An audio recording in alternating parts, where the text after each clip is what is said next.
Hi guys, Arthur here from Homeowner DIY. Guys, this is your quick tip of the week. So I came across something interesting and I thought it was worthy to share.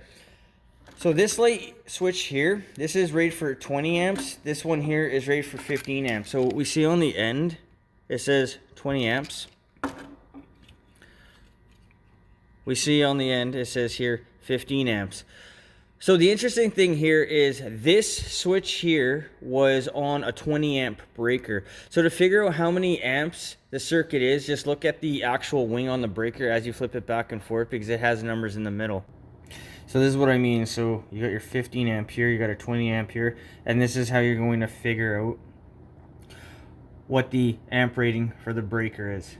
Well, what happens when you put a 15 amp switch on a 20 amp circuit? It gets hot and it melts. So we have the damage here, and then you see that this has been all melted here. So what actually happened here was the box got really hot and then the lights went out. The switch was on the on position. The breaker was not tripped, but the lights were out.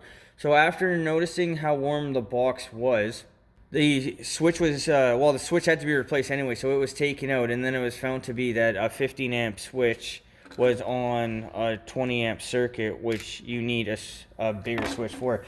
Now, before this happened, I didn't know about this, but guys, when you are going to do a light switch, I don't think this really counts per se in residential, but it might depending on your situation, how many lights you have.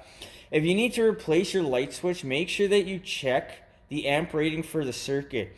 If you need a 20 amp switch, buy the 20 amp switch. Don't make the mistake as this person did here, where they put in a 15 amp switch on a 20 amp breaker, because what's going to happen is it's going to melt and you could potentially cause a fire.